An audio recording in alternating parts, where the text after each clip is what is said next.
Halo, selamat malam Kak Ardi. Apa kabar? Halo, selamat malam Kak Evan. Ya, Kak, dalam kesempatan kali ini saya ingin tanya-tanya sedikit terkait pengalaman Kak Ardi kali ini di Platnas dan ISO, boleh? Boleh, boleh. Boleh banget. Oke. Bisa diceritakan Kak, Platnas Kebumen itu seperti apa sih? Seperti kayak durasinya ngapain, terus kayak di sana Hmm, belajar apa, terus prakteknya gimana, dan lain-lain. oke. Platnas Kumen seperti apa? Kalau dari segi durasi mirip dengan platnas-platnas bidang lain. Jadi kita ada sekitar tiga tahap platnas utama. Setiap tahap tuh sekitar 3 sampai 4 minggu. Platnas satu dan platnas 2 tuh 4 minggu, 1 bulan. Ngapain aja kalau platnas satu kebanyakan sih belajar dari awal lagi, benar-benar dari awal. Kayak slide-slide yang biasanya ditunjukin buat KSNK itu keluar-keluar lagi tuh. KSNK benar-benar dari nol karena kita diperlakukan benar-benar sebagai siswa yang nggak tahu apa-apa. Oke. Baik itu peraih medali emas pertama sampai peraih medali perunggu terakhir itu diperlakukan seperti siswa yang nggak tahu apa-apa. Jadi benar start dari nol lagi. Di pelatnas satu masih banyak materi dasar, masih banyak materi hafalan lah, terutama geologi. Di pelatnas satu waktu itu belajar geologi dan meteorologi kalau tidak salah. Ya. Lalu alhamdulillah lolos ke pelatnas 2. Di pelatnas 2 sama juga 1 bulan juga. Pelatnas satu waktu itu lokasinya di Jogja. Kayaknya sampai saat ini juga di Jogja ya kalau tidak salah. Karena yang koordinator dari tim UGM, geologi UGM. Pelatnas 2 juga di Jogja 1 bulan juga sama. Pelatnas 2 isinya lebih banyak praktikum. Jadi selama sebulan kita di Jogja, di karantina, kita nggak punya waktu libur. Jadi weekend yang biasanya bisa dipakai leyeh-leyeh lah atau istirahat atau jalan-jalan kemarin sama teman-teman sama peserta platnas dipakai buat kuliah lapangan, dipakai buat studi lapangan, bisa ke Bayat, ke Gunung Kidul, ke manapun lah pokoknya, atau ke pantai. Itu kita praktikum geologi, bisa praktikum astronomi juga jauh-jauh lah, jadi hampir tiap weekend. Bahkan kalau misalkan saat pekannya astronomi, pekan kita belajar astronomi, jadi kebetulan di Platnas 2 itu udah belajar astronomi. Itu kita hampir tiap hari tuh ke luar pengamatan. Kalau misalkan nggak di lokasi hotel tuh lagi nggak baik, kita pergi ke pantai selatan. Pantai Depok, Pantai Indrayanti, atau Pantai Parangtritis, Parangkusumo, pokoknya daerah selatan. Cuma buat mengamati. Malam-malam. Pagi-paginya ya tetap kelas lagi, kelas biasa lagi, kelas dimulai jam 7:30, jam 7 ya, saya lupa, jam 7 lah, let's say jam 7. Itu udah padat lagi, jadi udah nggak ada tuh waktu istirahat. Ya kayak gitu sih. Kalau Platnas 3 kebetulan di Bandung, waktu itu cuma 3 minggu, nggak lama. Isinya kebanyakan berat di astronomi, karena koordinator astronomi kan di dosen ITB. Jadi kita ke observatorium Bosca, pengamatan pakai teleskop, cara pakai yang lihat teleskop besar Carl Zeiss itu, cara pakai teleskop matahari dan lain-lain lah. Gitu. Dari sisi apa namanya, dari sisi kepadatan materi, oke, jujur paling berat waktu itu Platnas 2. Karena udah fisik iya, tugas iya. Setelah tugas besoknya pagi harus post test, kan pusing ya. Sambil ngerjain tugas sambil ngapalin materi, udah itu kayaknya itu bener hukum rimba, yang kuat yang bertahan. Faktornya cuma satu, yang dikurangi tidur. Oke. Platnas 4 cuma review-review aja, nggak banyak. Karena Platnas 4 udah terbentuk tim, jadi ya cuma review-review materi aja sama tim internasional. Pengalaman menarik Kak sama Platnas ada nggak?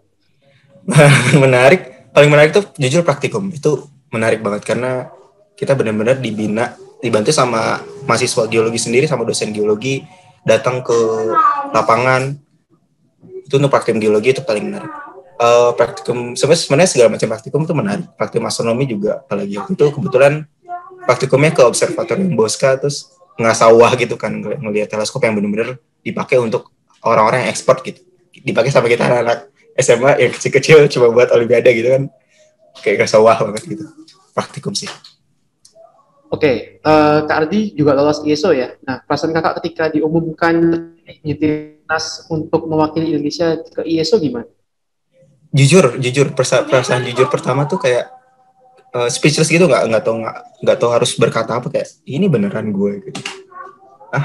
Apa sih gitu kan, bingung, lebih kebingung soalnya kayak lebih mengira teman-teman lain, teman-teman yang lain yang lebih pantas dapat gitu, karena emang lebih lebih persisten lah orangnya, lebih rajin, terus ya kelihatannya emang lebih pintar lah.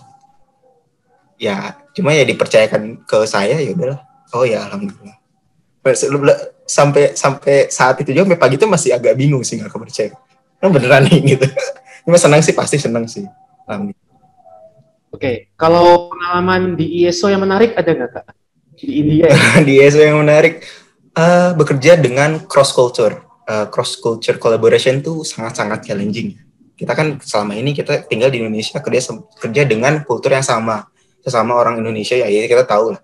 Tapi kalau di ISO beda dengan bidang olimpiade lain. Di ISO kebetulan ada kompetisi yang melibatkan tim, tapi timnya tuh cross country, maksudnya cross nation gitu. Banyak negara-negara dalam satu tim.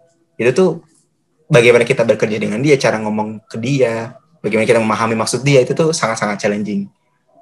Ya ada beberapa negara yang memang bisa diajak kolaborasi, ada beberapa negara yang ya ini nggak mencerminkan negara tersebut sih, cuma ya kalian bakal kaget lah, ada beberapa hal yang tidak sesuai ekspektasi kalian dengan nama negaranya. Jadi contohnya apa Kak? contohnya jangan di-spill, menjelek-jelekan negara orang. Nggak cuma jelek-jeleknya aja sih, banyak bagus-bagusnya juga. Jadi kayak lebih membuka wawasan. Jujur lebih banyak bagusnya, kayak membuka wawasan gimana kita berkomunikasi secara internasional dengan siswa lain yang memang bahasanya lain, kulturnya lain, mungkin materi yang dipelajari pun dasar lain. Ya banyak sih ininya yang bisa diambil. Oke, nah setelah Kakak dapat perunggu ya di ISO, juga ada yang dapat penghargaan emas juga kalau nggak salah. Nah, Kakak terpilih sebagai wakil Indonesia di OSTW, Outstanding for the World kalau nggak salah. Itu bisa diceritakan Kak, OSTW itu apa? Terus itu kan kayak asing bagi apa? Iya. Atau kompetisi sekarang.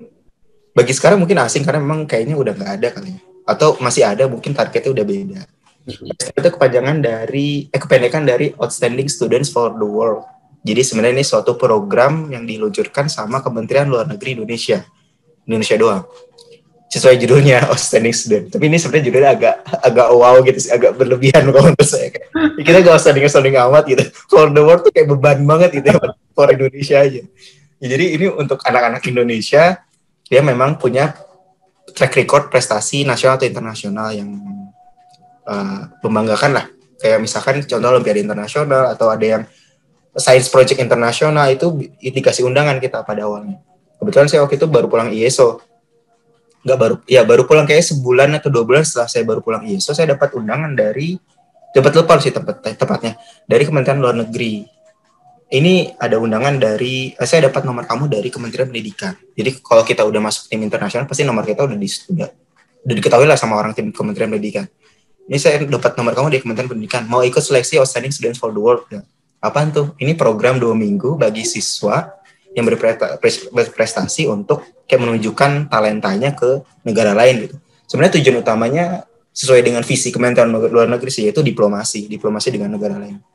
Jadi intinya dalam 2 minggu tersebut, seminggu pertama kita di Jakarta benar-benar dibina dari sisi skill dan soft skill, terutama dari sisi kepribadian, leadership sama kepribadian sangat-sangat dibina. Cara makan, cara berbicara, presentasi, public speaking itu tuh benar-benar dilatih di situ selama seminggu pertama. Seminggu berikutnya itu kita waktu itu pergi ke Kanada. Alhamdulillah. Waktu itu ISO saya agak sedikit kecewa. Mohon maaf ini kalau subjektif, karena sedikit kecewa ya ISO-nya di India gitu. Maksudnya agak kurang wah banget gitu, karena walaupun bagus sih, karena kulturnya beda gitu. Cuma ya beda aja gitu. Oh, ternyata dapat yang Kanada. Oh, ini kayaknya hadiah lain nih yang doa saya dulu. Karena waktu itu OSN di Jakarta, OSP di Cianjur. So di India itu kan saya berasal dari Bogor, itu dekat-dekat semua gitu. Di India juga cuma selisih setengah jam dari Indonesia dari waktu. Ya, berangkat ke Kanada. Di sana kita kayak kunjungan ke beberapa institusi. Ada institusi pemerintahan seperti Kementerian Pendidikan Kanada, ada ke universitas negeri di sana. Terus intinya kita presentasi aja tentang apa yang pernah kita raih gitu. Walaupun sebenarnya agak sedikit miss target sih. Kayak kita prestasi SMA, cuma audiensnya ya audiens orang government-nya atau orang institusinya gitu. Jadi kayak lebih kayak memamerkan bahwa kita punya potensi loh, kayak punya people power gitu, bahwa anak-anak Indonesia ini berpotensi gitu. Intinya untuk soft diplomasi itu sih. Terus ketika OSTW, kira-kira ada pengalaman yang menarik? Maksudnya kayak di Kanada ngapain selain... Oke, pengalaman menarik sepanjang 2 minggu itu hampir semuanya menarik sih karena benar-benar baru bagi saya. Pertama ketemu sama teman-teman. Oh ya, ini OSTW itu seleksi ya, jadi nggak semuanya bisa masuk. Jadi diseleksi berkas, interview dan lain-lain. Interview juga via by phone. Dan yang lolos waktu itu berbagai macam. Jadi nggak cuma yang backgroundnya pemenang Olimpiade Internasional doang, Olimpiade Sains Internasional seperti saya dan teman saya yang lain. Ada juga yang memang backgroundnya science project, ada yang backgroundnya hukum. Jadi berbagai macam lomba lah yang memang membanggakan itu bagi kementerian. Dan di situ ngelihat teman-teman yang backgroundnya beda selain sains, yang project gitu atau yang hukum tuh benar membuka wawasan bagaimana cara dia berbicara, bagaimana dia cara dia berpikir, problem solvingnya seperti apa. Dan ditambah lagi kita pergi ke negara lain itu merepresentasikan Indonesia dengan background yang berbeda-beda. Itu kan tentunya challenge ya. Challenge bagi kita untuk menyamakan frekuensi gitu. Gitu sih. Oke, jadi ya paling berkesannya pertama tadi satu, bagaimana kita berkolaborasi antar background yang berbeda-beda. Yang kedua, pas di sananya itu sih bagaimana agar kita merepresentasikan negara dengan baik. Itu susah, itu jujur sangat susah, tapi ya itu berkesan lah bagi saya. Oke Kak, cerita yang sangat berkesan dari Kak ikut ISO terus ikut mewakili Indonesia di OSTW. Nah, mungkin ada nggak Kak pesan 1-2 kata aja bagi peserta-peserta yang akan mengikuti KSNK nih, langkah pertama nih pada tahun ini. Mungkin pesan 1-2 pesan ya. Yang pertama sih persisten, kayak coba nggak apa ya, kata kerjanya bukan sabar juga sih, persisten sih, gigih, lebih ke gigih, jangan mudah menyerah. Pertama ya, kalau misalkan menemukan suatu kesulitan dalam menghadapi atau melihat suatu materi atau soal ya, terus cari tahu bagaimana cara menyelesaikannya, apa konsep dasarnya, itu jangan bosan untuk diulang-ulang. Jujur dulu saya mungkin agak punya kekecewaan kayak kenapa nggak dari dulu belajar konsepnya lebih banyak ya, mungkin bisa dapat penghargaan yang lebih tinggi. Itu sempat kepikiran kayak gitu. Jadi itu salah satu mungkin penyesalannya. Ya jadi intinya itu sih, coba gigih, jangan menyerah, belajarnya sedikit-sedikit aja, ikutin apa ya namanya, ikutin alur waktu belajar kalian, jadi nggak usah dipaksa, nggak usah ngeliat orang lain, dia belajarnya cepat banget gitu, dia cepat ngerti, kok gue lama banget, ya santai aja gitu. Semua orang punya lajunya masing-masing lah. Itu aja sih pesannya buat teman-teman yang baru mau memulai. Ini kan baru tahap awal banget ya, baru mau memulai Olimpiade dari tingkat kota ini. Oke, baik. Terima kasih Kak Ardi atas sharing-sharingnya. Semoga dengan video kali ini banyak peserta yang terinspirasi dengan pengalaman Kak Ardi ikut ajang internasional 2 kali ya, yaitu ISO dan OSB, dan sukses membanggakan negara Indonesia. Ya, amin. Semoga lancar buat teman-teman semua. Oke, baik. Baik, terima kasih Kak Ardi atas waktunya. Selamat malam, sampai jumpa di lain kesempatan. Malam, good luck semua.